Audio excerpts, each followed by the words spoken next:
attending organic chemistry. No, it's not. Because I always like saying that because everyone hated organic chemistry in college. It was the dreaded course by all. It's financial planning hot topics with Ashby Price. I've known Ashby Price since 2019 when we were all members of CEO Curator. He is the guru when it comes to financial planning. If you wouldn't mind hitting to the next slide. If everyone could repeat after me the Empower People oath. I, Tiffany Joy Green, do solemnly swear to accept a lifelong obligation to hone my superhero powers and apply those superhero powers to the good of the people I serve. I will promote and add to the ongoing success of Empower People, its members, and the people, organizations, and communities it serves. I will help prepare the next generation of superheroes. I am driven to be a positive change agent for those I serve and interact with. And if everyone could just take one quick second and do superhero pose, we'll all feel incredibly powerful for the remainder of the course. And now I'm going to pass the baton over to Ashby so we can all fill our head with golden nuggets regarding financial planning. Okay, well, great. Well, thank you, Tiffany. I really appreciate your time. Appreciate the opportunity to present to the group as well.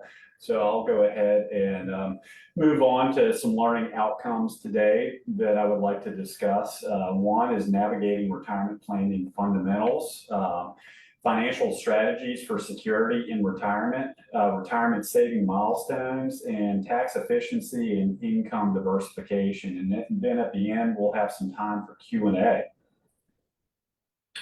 So who am I? Ashby Price. I'm a founder of Ashwood Financial Partners. I've been in the financial services industry for 20 plus years. I am a native of Richmond, Virginia, so very involved in the community and understand that giving back to the community is very important. I really believe that being community driven and focus on giving back and helping others really does so much for everyone, and really enjoy just like deepening relationships with everyone that I've met throughout my personal and professional life. I'm the current president of the CFA Society of Virginia. We have about 630 members across the state of Virginia. But what it is, a bunch of finance and investment nerds. I'm the former or the past president of the Central Virginia Employee Benefits Council. I've sat on some boards of various nonprofits and really just like being involved in the community. It's a really good way to kind of align my mission with my passion. So we'll move on to navigating retirement planning fundamentals. As you're planning for retirement, there's a lot that you can control, a few things that are out of your control, and then a few items that you have some control. So for example, you can't control what the market's going to do. No one knows what the market's going to do over the next 6 months, 12 months, 12 years. So we have no idea. So, understanding that market returns over time and tax and benefits policies are Social Security, Medicare, and some other policies, those are out of our control. So we want to incorporate what we know with what we don't know and make sure that you have a sound retirement plan. A few things that are under your control: saving and spending. How much are you saving for retirement? Or how much are you spending now? How much do you need to spend in retirement? Do you have a well-diversified investment portfolio? Do you have a very tax-efficient retirement strategy that incorporates both pre-tax and after-tax Roth investments to make sure that you're well-diversified?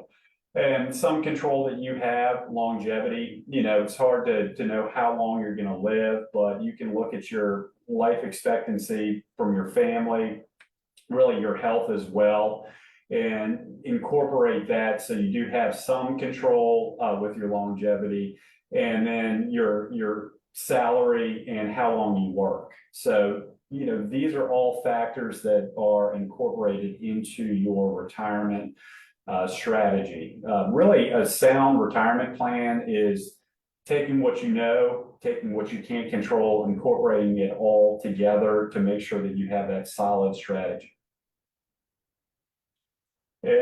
Something that you have a little bit of control over, but not full control, is life expectancy. One thing with life expectancy, again, you want to make sure that you're looking at your family history. If you have any health issues, you really incorporate that into your long-term strategy. The way that I approach it with my clients is more conservative. I'd rather have and project a longer lifespan for them, just to make sure they don't exhaust their retirement assets over time. But really today, people are living longer. With modern medicine, people are living significantly longer now than they were 20, 30 years ago.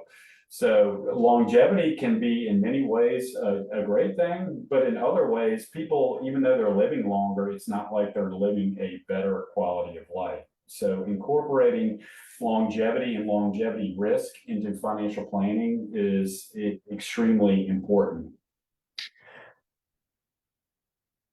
Managing retirement expectations. So really, retirement expectations, a lot of people think that they want to retire at a certain age, but either they love what they do, or they haven't saved enough in retirement to retire comfortably. A lot of people are working longer now than they were 10, 20, 30 years ago. And right now, so many businesses and corporations are not offering pensions. So really, employees or anyone who is saving for retirement, it's important to start saving now if you haven't, because saving now will go a long way in the future. Maximizing Social Security. So Social Security claiming strategies are very important for everyone, because this is a benefit that's provided to most individuals. So understanding the benefit that is provided to you and to your spouse if you're married is very important, and incorporating Social Security benefit strategies into your retirement plan is extremely important, because if you claim too early, that could negatively impact your long-term retirement. So finding the correct balance for the timing of claiming Social Security is very important. You want to understand the trade-offs. So really deciding when to claim the benefit will have a permanent impact on the Social Security benefit that you will receive over time. And really in 2017, as you'll see from this slide, the full retirement age began transitioning from age 66 to 67 by adding, a short period of time, because again, going back to the prior slide, people are just living longer. So the full retirement age has modestly increased over time for claiming Social Security. This is an example of some planning opportunities and how delaying claiming Social Security could impact your income later in life. So, it's very important, again, to decide when to claim Social Security. In most cases, the earliest you can claim is age 62. The latest is age 70. And every year that you delay claiming Social Security, on average, it's about an 8% increase in your annual benefit. So in many cases, there is a benefit to delaying claiming Social Security, but again, it's on a case-by-case basis to see what could be the best option for you and your family. This is an example of kind of considering your portfolio returns and your life expectancy, kind of what you can control, what you can not control, and really make sure that you are taking the appropriate actions to claim Social Security. Again, the earliest you can claim in most cases is age 62, and the annual benefit increases every year that you delay claiming Social Security up until age 70. So really trying to incorporate Social Security strategies and claiming strategies into your long-term retirement plan is extremely important. Income replacement. So a lot of individuals believe that when they retire, Social Security is going to supplement most of their pre-retirement income, but that's not the case. And especially with the way that inflation's been over the past several years, the Social Security benefit right now is only providing a supplement to a portion of pre-retirement income. As you can see, someone who is making, for example, $100,000 a year, for easy math, $100,000 Social Security benefits only supplements about 44% of their pre-retirement income. So it's very important that you incorporate Social Security claiming into your retirement income to make sure that you are saving enough for retirement, that you know how much you need in retirement to pay ongoing expenses, to really supplement Social Security in your retirement portfolio. It's really good to have a checkpoint every, I say every year, but at least every 5 years to check in to see how you're doing with savings, with retirement, with expenses. And typically the clients that I work with who are retired, they have little to no debt. They paid off their mortgage. They have no student loans. They are paying off their credit cards every month. They don't have any auto loans. So really, as you're approaching retirement age, I typically recommend that you try to pay off all the debt that you can, but again, it's on a case-by-case basis. But you also want to make sure that you have retirement savings, that emergency savings, just in case you need that cash in the short term. This is just an example of some additional retirement savings projections based on current household income. As you can see, with pre-retirement portfolio, having a diversified 60% stock, 40% bond, diversified portfolio, just what potential you would need in your retirement portfolio to replace your annual pre-retirement income. So again, saving early in retirement for retirement is extremely important. And especially if you have an employer-sponsored savings plan like a 401k or a simple IRA, and they offer some type of employer matching contribution, depending on your unique situation, it's always good to try to maximize how much you can save in that retirement plan, especially to receive the full employer matching contribution. It's always good to have an annual savings goal. So the higher your salary or your income on an annual basis, really it's good to have I believe a higher savings rate. So every year you should consider increasing your retirement savings by 1%, at least 1% in my view. But again, it depends on your unique situation. This is a good example of how saving early in retirement can really make a significant difference over time. As you can see, like an individual who saved at age 25, saved for 40 years and just earned 2.3% for that period of time, had retirement savings of $158,000. They've contributed over that period of time an estimated $96,000, but still had significantly more savings due to the interest and gains over time. Another example is an investor who saved that 40-year period, but was a little more aggressive with their investment portfolio. They earned 7% per year. They had their ending portfolio value was projected over that 40-year period of about $513,000 when they had invested $96,000 over that time. So this is a good example that one, saving for retirement earlier is good. And two, you want to make sure that you're taking the appropriate amount of investment risk. You don't want to be too conservative. You don't want to be too aggressive. So finding that happy medium is really prudent and appropriate for you based on the unique situation, because saving now, even if you're later in life and you haven't saved anything, saving now is so important to have a comfortable retirement.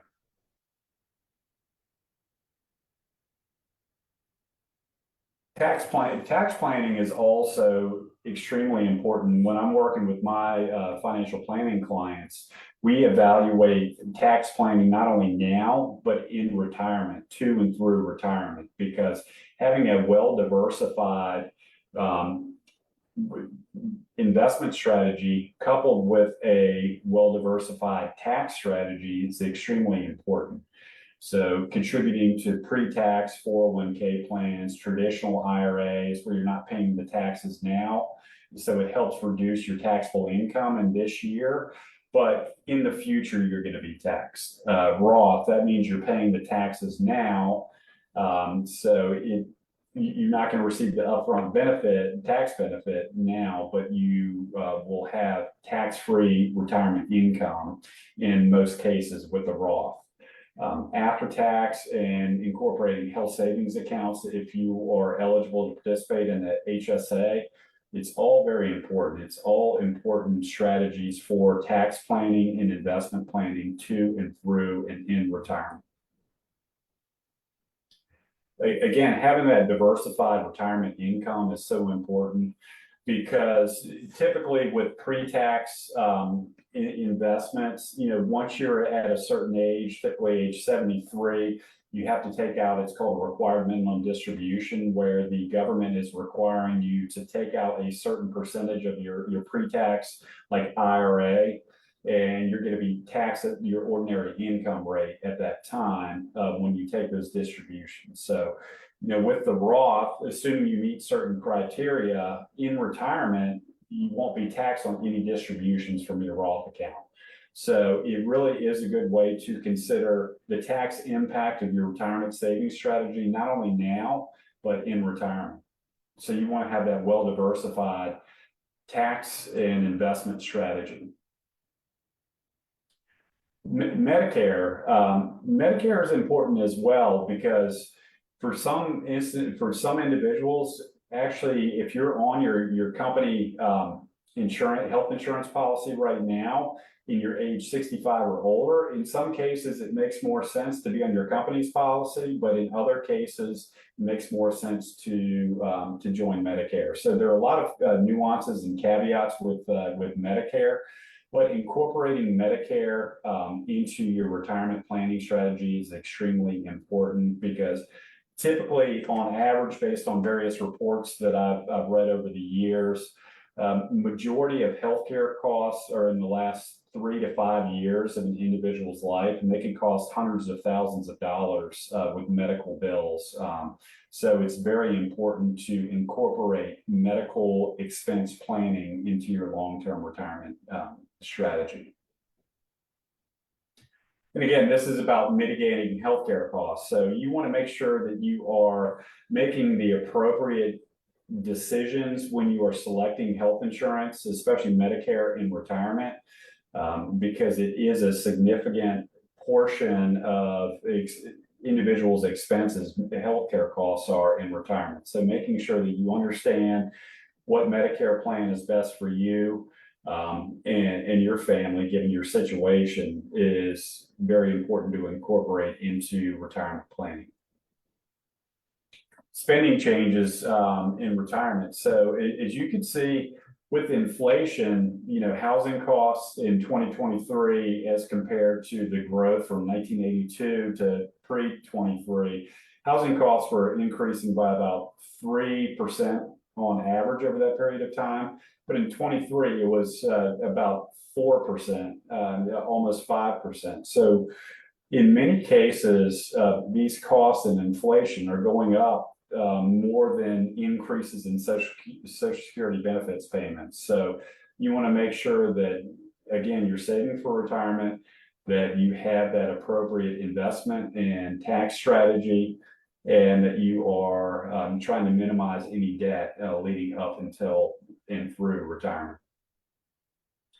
One thing that's very important as well is, when you do retire, I say day one of retirement is not only the most exciting, but it's sometimes it's the scariest for individuals and families as they are transitioning into retirement, because for many individuals, the majority of their life they've worked, and then all of a sudden they retire and either they have no income coming in, or they just have a lot more time on their hands. So it can be very, a very exciting, but challenging time as well. So making sure that you have the enough saved in retirement, kind of adjusting that withdrawal rate. You want to make sure that you are taking the distributions from your retirement accounts that are appropriate for you based on your income needs, based on your monthly expenses, but also you want to make sure you're not taking